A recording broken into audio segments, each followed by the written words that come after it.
Hello students, myself Aditya Kumar Pandey and I welcome you to my YouTube channel Study Steps। आज के video में हम बात करने वाले हैं खुशवंत सिंह द्वारा लिखी first novel train to Pakistan के बारे में। खुशवंत सिंह 20वीं सेंचुरी के एक महान लेखक हैं। यह एक वकील, पत्रकार और पॉलिटिशियन भी हैं। ट्रेन टू पाकिस्तान एक हिस्टोरिकल नॉवेल है जो 1956 में पब्लिश हुई।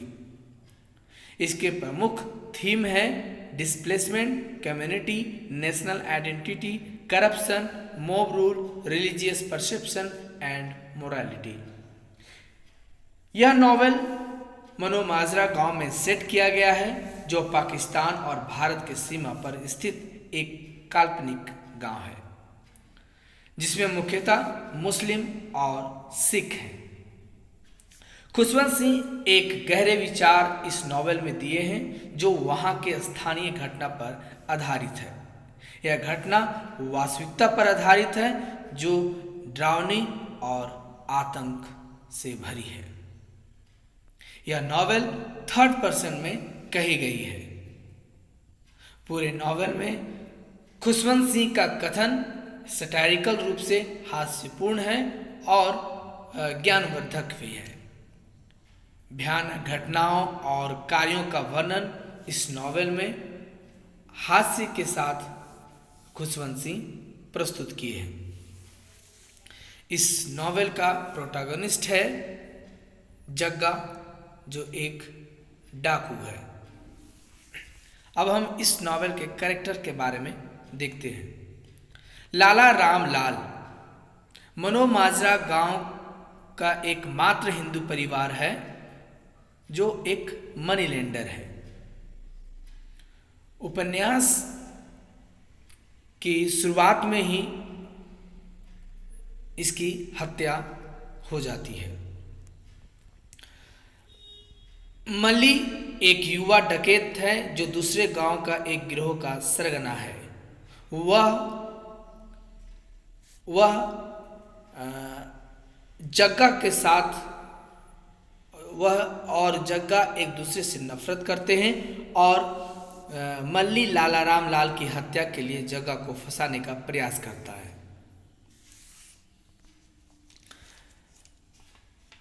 जग्गा इस नॉवेल का मुख्य प्रोटैगनिस्ट है। एक युवा और अच्छे दिल का डकैत है। वह उपन्यास में शुरू से लेकर के अंत तक मनोमाजरा गांव के मुस्लिम लोगों की जान बचाता है। नूरन मनोमाजरा के मुस्लिम बुनकर की बेटी है जो मनोमाजरा के मस्जिद के मुल्ला भी है। नूरन और जग्गा के बीच में अफेयर है। जग्गा की मां जग्गा की लापरवाही से हमेशा परेशान है और लंबे समय से पीड़ित है। वह अकेली है जो जानती है कि नूरन गर्भवती है। आलम सिंह जग्गा का मृत पिता है। वह एक कुख्यात डकैत था और उसे 2 साल पहले ही हत्या के आरोप में फांसी दी गई है। इकबाल सिंह एक शिक्षित व्यक्ति है जिसे मनोमाजरा के लोगों को सरकारी सुधार के लिए विभिन्न याचिकाओं के बारे में सूचित के लिए भेजा जाता है। यह एक समाज सेवक है, समाजकर्ता के रूप में यह काम करता है, समाज के हित में काम करता है और विभाजन के समय में जो हिंसा उत्पन्न हो रही थी उसको रोकने के लिए आया है। भाई मीत सिंह मनोमाजरा में सिख मंदिर का पुजारी है और उसका संरक्षक है। बंता सिंह मनोमाजरा में बंता सिंह स्थानीय मुखिया है। वह राज्य के लिए कर एकत्र करता है। इस प्रकार उसे स्थानीय प्राधिकरण माना जाता है। उपन्यास के अंत में वह पुलिस को सूचित करता है कि पाकिस्तान जाने वाली ट्रेन में मुसलमानों की हत्या की योजना की गई है। हुकुमचंद मनोमाजरा और आसपास के ज़िले का मजिस्ट्रेट और डिप्टी कमिश्नर है। इमाम बख्श नूरन का पिता है और मनोमाजरा की मस्जिद के इमाम और मुल्ला है। हेड कांस्टेबल है जो सब इंस्पेक्टर के साथ में मनोमाजरा गांव पहुंचता है। हसीना बेगम एक युवा मुस्लिम वेश्या है। प्रेम सिंह हुकुमचंद का एक सहयोगी है जो अंग्रेजी लोगों के समूह के साथ एहसान करने की कोशिश करता है। सुंदरी हुकुमचंद के सहयोगी की बेटी है। सुंदरी की शादी के 4 दिन बाद गुजरावल जाते समय उसके बलात्कार हो जाता है। मनसाराम सुंदरी के पति है। गुजरावल के रास्ते में एक मुस्लिम भीड़ ने उनकी बस पर हमला कर देता है और उसकी पत्नी सुंदरी के साथ बलात्कार करता है और मनसाराम की पेनिस को काट दिया जाता है। सुंदर सिंह एक सिख युद्ध नायक है जो अपने बच्चों और पत्नी को गोली मार देता है। इस नॉवेल में एक लीडर है, एक मॉब लीडर है, एक यंग मैन है जो मनोमाजरा गांव आता है और वहाँ के सिखों को मुस्लिम के प्रति एक षड्यंत्र रचने का बात करता है और उसे मुस्लिम परिवारों को मारने की बात करता है। अब हम इस नॉवेल के समरी के बारे में देखते हैं। यह कहानी 1947 की गर्मियों में शुरू होता है। बहुत से लोग यह अनुमान लगाते हैं कि बारिश नहीं होने का कारण है कि उसका किया गया पाप है और वही सजा के रूप में ईश्वर ने दिया है। हाल ही में 1947 में एक मुस्लिम पाकिस्तान और एक हिंदू भारत देश का विभाजन हुआ है। मनोमाजरा में एक कहानी सेट है और जो इंडिया और पाकिस्तान के बीच में स्थित है। कहानी शुरुआत होती है। मनोमाजरा एक ऐसा गांव था जिसमें कई जातियों के परिवार रहते थे। लाला रामलाल एक हिंदू मनी लेंडर था। मुस्लिम और सिख समान संख्या में यहाँ रहते थे। अगस्त की एक भयानक रात में 5 लुटेरे बंदूकें के साथ लाला रामलाल के घर का दरवाज़ा खटखटाया और हवा में बंदूक तान दी। उनके घर की महिलाओं को मारा, पीटा और गहने और कीमती सामग्री ले लिए। इस बीच लाला रामलाल अपने परिवार को बचाने की कोशिश करता है, पर लुटेरों ने उसे इतना मारा कि उसकी मौत हो जाती है। सारे लुटेरे जब चोरी कर लौट रहे थे तो जग्गू और नूरन मल्ली को टॉर्च जलाते हुए पहचान जाता है। लूट के बाद पूरा गांव जाग जाता है, पर किसी ने भी मल्ली के गिरोह का सामना करने का या उसका पीछा करने की कोशिश नहीं करता है। जग्गू और नूरन के बीच में अफेयर है और वे दोनों एक दूसरे से छिप छिप कर मिलते रहते हैं, पर जग्गू की माँ को पसंद नहीं आता है कि वो नूरन से मिले, क्योंकि उसे बाहर जाने से मना करती है। उसे पता है कि कैसे आलम सिंह की हत्या, आलम सिंह की फांसी पर लगाया गया था, फांसी की सज़ा सुनाई गई थी। उसे डर था कि कहीं मेरे बेटे के साथ भी ऐसा ना हो जाए। इसी मनोमाजरा गांव में एक विश्राम गृह था जहां कई अफसर रात रात भर रुकते थे, जहाँ कई अफसर आकर के मनोरंजन करते थे और अपने मन को बहलाया करते थे। डकैती के बाद विश्राम गृह को साफ किया गया, बरामदे को धोया गया और चारों तरफ साफ सुथरा झाड़ा गया, क्योंकि एक महत्वपूर्ण अधिकारी आने वाला था जिनका नाम हुकुमचंद था। वह एक मजिस्ट्रेट और डिप्टी कमिश्नर थे। वहाँ एक सब इंस्पेक्टर, 2 कांस्टेबल और सहयोगी पहुँचता है। ये एक नंबर के करप्ट अधिकारी हैं।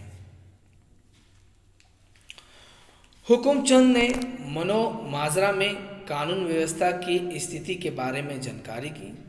हुकुमचंद जानता था कि पाकिस्तान में हिंदू महिलाओं को प्रताड़ित किया जा रहा है और उनकी हत्या कर दी जा रही है। वह चाहते थे कि मुसलमान भारत की धरती को शांति से छोड़कर पाकिस्तान चले जाए। हुकुमचंद ने सब इंस्पेक्टर से पूछा कि क्या गांव में कोई बुरा चरित्र का व्यक्ति है। सब इंस्पेक्टर ने उन्हें बताया कि डकैत आलम सिंह का बेटा जग्गू एक कुख्यात डाकू है और नूरन के साथ जो इमाम बख्श की बेटी है उसके साथ अफेयर चल रहा है। अब शाम हो गई। हुकुमचंद के मनोरंजन के लिए बंगले को सजाया गया और एक पार्टी ऑर्गेनाइज की गई। उसके लिए गायिकाएं को बुलाया गया, विस्की से तैयार गिलास पेश किए गए और पूरा माहौल संगीतमय हो उठा। वहाँ हसीना बेगम, जो एक वेश्या थी, जो अपने नृत्य का प्रदर्शन करती है, और हसीना के साथ हुकुमचंद अपने बेडरूम में चला जाता है। हुकुमचंद धीरे धीरे उसके करीब जाता है। अगली सुबह मनो माजरा में एक नया आदमी पहुंचता है जिसका नाम इकबाल है। वह एक पढ़ा लिखा युवा लड़का है जो गुरुद्वारे में रहने आया है। वहाँ भाई मीर सिंह से मिला जो गुरुद्वारे के संरक्षक है। इकबाल के सभ्य व्यवहार से मीर सिंह बहुत ज़्यादा प्रभावित हुए, क्योंकि इकबाल एक सामाजिक कार्यकर्ता था जो भारत पाकिस्तान के विभाजन के बाद क्षेत्र में फैल रहे जो हिंसा है उसे रोकने के लिए आया है और वह झेलम से ताल्लुक़ रखता है।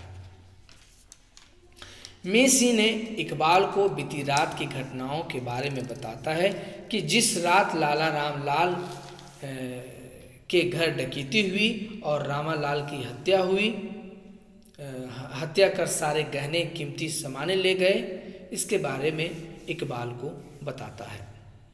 सामाजिक कार्यकर्ता होने के नाते इकबाल वहां जाने का निश्चय किया, पर मीर सिंह वहीं गुरुद्वारे में आराम करने की सलाह दी।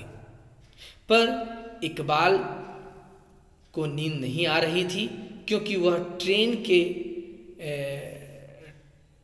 ट्रेन के नंगे फर्श में बैठे बच्चों और बूढ़ों महिलाओं के बारे में सोच रहा था। इकबाल हर जगह को देखना चाहता था और जग्गू के बारे में जानना चाहता था, पर इकबाल से मिलने लंबरदार बंता सिंह और मुल्ला इमाम बख्श आने वाला था, जिसके कारण वो दोबारा नहीं गया। इकबाल ने उनका स्वागत किया और दुनिया के बारे में बात की। बात ऐसी थी कि विभाजन के बाद जितने भी घटनाएं हो रही थी, इन सब से मनो माजरा के लोग अनभिज्ञ थे। इकबाल ने उन्हें बताया कि ब्रिटिश स्वामी भारत छोड़ रहे हैं और धर्म नैतिकता गांधी जी के आदि पर विचारों का आदान प्रदान किया। तीनों में बातें हुई और विचार विमर्श के बाद दोनों चले जाते हैं। रात हो गई और वहीं चारपाई में इकबाल सो जाता है। अगले ही दिन सुबह पुलिस कर्मियों ने गुरुद्वारे में इकबाल के कमरे की तलाशी ली और उसे गिरफ्तार कर लिया गया। भाई मीर सिंह को इकबाल की गिरफ्तारी पसंद नहीं आई। इधर जग्गू को भी पुलिस गिरफ्तार कर लेती है। कारण था कि इकबाल इकबाल मुस्लिम लीग की स्थापना करने यहाँ आया है और इसका सदस्य भी है। जो पुलिस का शक था पर ऐसा नहीं था, ये तो समाज सेवक है और देश में हो रही हिंसा को रोकने आया है। और जग्गू की गिरफ्तारी का कारण था कि उसके घर में मिले कांच की चूड़ियाँ जो लाला रामलाल के घर से चोरी की गई थी। जग्गू की माँ उसे बेगुनाह साबित करने की पूरी कोशिश की, पर उसे गिरफ्तार कर लिया जाता है। अब जग्गू और इकबाल दोनों को एक ही कमरे में कैद कर देता है। इधर इकबाल पढ़ा लिखा था, वह सारी चीज़ों को जानता समझता है। सब इंस्पेक्टर के साथ बहस होती है और उसे 24 घंटे के अंदर रिहा करने को कहता है। अगर ऐसा नहीं करे तो वो अदालत जाएगा और बेगुनाह साबित करेगा कि उसे बेवजह फंसाया गया है।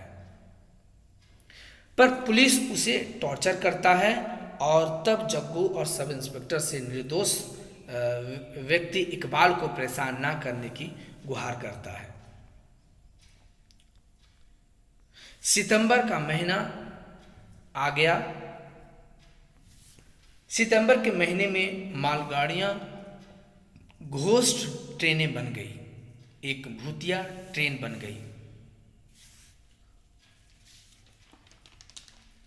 एक शाम धीरे धीरे सितंबर के महीने में ढल रही थी। रेलवे स्टेशन से काले धुएं का बादल छा रहा था। मानव शरीर की महक आ रही थी। घोस्ट ट्रेन जो पाकिस्तान से इस गांव पहुंची थी, उसमें लाशों के ढेर थे। मानव शरीर के कटे सर, खून से लथपथ बोगियां और हर तरफ मृत शरीर की महक आ रही थी। हुकुमचंद सोने की कोशिश कर रहा था, लेकिन वह सो नहीं पा रहा था। वह हिंदू मुस्लिम सांप्रदायिकता की दुर्भाग्यपूर्ण परिणामों को समझ सकता था। रात में उसने लूट, हत्या और नापाक हरकतों के भयानक दृश्य देखे, जिस कारण अपने जीवन से डर गया था। अगली सुबह वह एक नए मूड में उठता है। हुकुमचंद अगली सुबह एक नए मूड में उठता है। पुलिस सब इंस्पेक्टर ने उन्हें घोस्ट ट्रेन और लाशों के बारे में जानकारी दी। कुछ शरणार्थी पाकिस्तान के पास के सीमावर्ती गांव से आए थे, जिन्हें मनु माजरा के मंदिर में रखा गया था और ग्रामीण उन्हें भोजन उपलब्ध करा रहे थे। अभी तक सब कुछ ठीक ठाक चल रहा था। इस तरह कुल मिलाकर कानून व्यवस्था की स्थिति नियंत्रण में थी। सब इंस्पेक्टर हुकुमचंद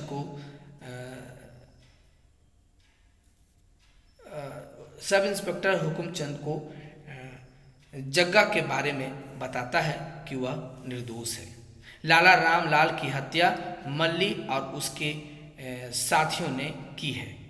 इस प्रकार हुकुमचंद ने जग्गू और इकबाल को बेगुनाह साबित होने के बाद भी नहीं छोड़ता है, क्योंकि उसे अपनी नौकरी का डर था कि कहीं गांव वाले को पता चल जाएगा कि ये सब बेगुनाह थे और इसे बेवजह गिरफ्तार कर लिया गया था।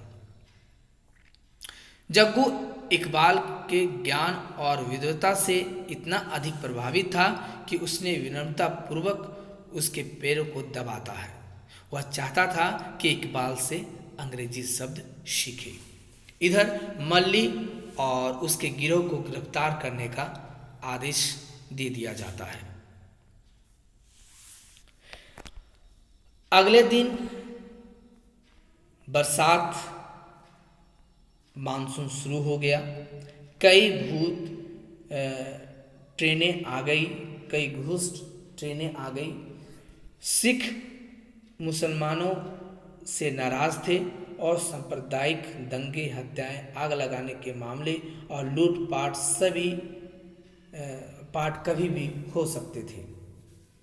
एक डर का माहौल बन गया था। हुकुम चंद का डिसीजन भी पलट सकता था, वो कभी भी डिसीजन ले सकते थे।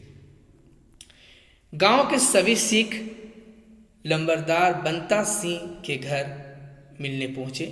बैठक में मीर सिंह भी शामिल हुआ और इकबाल को इकबाल सिंह का नाम दिया गया क्योंकि वह कलाई में लोहे की चूड़ी पहनी थी और धूम्रपान से परहेज था। तभी मनु माजरा में एक ऑर्डर पास किया जाता है कि जितने भी मुस्लिम हैं वो पाकिस्तान चले जाए। इधर इमाम बख्श ने घर जाकर अपनी बेटी नूरन को सारी बात बताता है और सामान पैक करने को कहता है। उसी रात नूरन जग्गू से मिलने उसके घर चली जाती है। उसकी माँ को बताती है कि वह 2 महीने की गर्भवती है और इस बच्चे का पिता जग्गू है। इस बीच जग्गू घर पर नहीं था। इन शब्दों को सुनकर बूढ़ी औरत जग्गू की माँ पिघल गई और हर तरह से मदद करने का आश्वासन नूरन को दिया। सुबह हुई। 2 पठान और कुछ सिख अधिकारी 1 दर्जन ट्रक और पुलिस बल के साथ आए। उन्हें रिफ्यूजी कैंप में जाने को कहा। इस बीच सिख और मुसलमान भाई आपस में गले मिले और पुरानी त्योहारों के बारे में याद किया जो साथ मनाई थी। रोते बिलखते गले मिले और विदाई ली। जब रास्ते में अपने सामान के साथ मुस्लिम परिवार जा रहे थे तो इनके सारे संपत्ति मल्लिक के गिरोह ने लूट लिया। मानसून आने से बादल जमकर वर्षा मानसून के आने से पूरे बादल बन चुके थे। वर्षा हो रही थी जिस कारण से बाढ़ आ गया। काफ़ी जान माल की हानि हुई। गायों के शव, कपड़ों के बंडल पानी में तैरते दिख रहे थे। तभी कुछ देर बाद ट्रेन की सीटी सुनाई दी और वह स्टेशन से गुजर गई जो पाकिस्तान की थी। अगली सुबह चारों तरफ लाशें थी। महिलाओं, बच्चों, लोगों की हड्डियां, खोपड़ी, लोगों के शव, वो सारे पानी में तैरते हुए दिखाई दे रहे थे, जिसे देखकर सब भयभीत हो जाते हैं। शाम को मनुमाजरा स्थित गुरुद्वारे में सभी ग्रामीण की भीड़ उमड़ पड़ी। सभी ग्रामीण भगवान से दया के लिए प्रार्थना की। तभी एक मॉब लीडर आता है और मुसलमानों को मारने का प्लान करता है। सभी सिखों को उकसाता है क्योंकि पाकिस्तान से हिंदू लोगों की लाशें घोष ट्रेन से भेजी जा रही थी। उसी का बदला लेना चाहता है, पर भाई मीर सिंह एक बूढ़ा, कर्तव्यनिष्ठ और ईश्वर से डरने वाला एक सिख था। उन्होंने अटैकर की बात को नहीं मानता है। इधर जग्गू और इकबाल को रिहा कर देता है और भाई मीर सिंह जग्गू की सारी बात बताता है। मॉब लीडर पुल के पार एक विशेष ऊंचाई पर एक रस्सी खींचकर बांध देता है। वो अपना प्लान कर रहा है कि वो हिंदू परिवार को ख़त्म कर देगा, क्योंकि जब ट्रेन आएगी तो इसमें काफ़ी मुस्लिम परिवार छतों पर बैठे होंगे, ट्रेन के ऊपर बैठे होंगे, जिससे टकराकर नीचे गिर जाएंगे और नदी में बह जाएंगे और मर जाएंगे और उनकी बाकी लोगों को गोली से मार दिया जाएगा। इधर हुकुमचंद भी मुस्लिम परिवार को मारने की स्वतंत्रता दे दी थी और ट्रेन के आने के पहले मल्ली के गिरोह को मनोमाजरा स्टेशन पहुंचने के लिए छोड़ दिया गया। इस तरह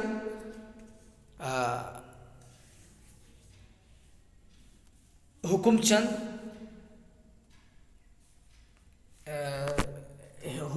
के बारे में, उसकी प्लान के बारे में इंस्पेक्टर को भी समझ में आ गया था। जब जग्गू को पता चला कि ग्रामीण मुसलमानों को मारने जा रहा है तो वह पुल के तरफ निकल पड़ा। बहुत से लोग पुल के पास घात लगाकर बैठे थे, अपनी बंदूकें, भाले और तलवारों के साथ थे। पूरी रात अंधेरा था और बहुत ही भयानक लग रही थी। कोई भी एक दूसरे को पहचान नहीं पा रहा था। तभी ट्रेन के पास आने के पहले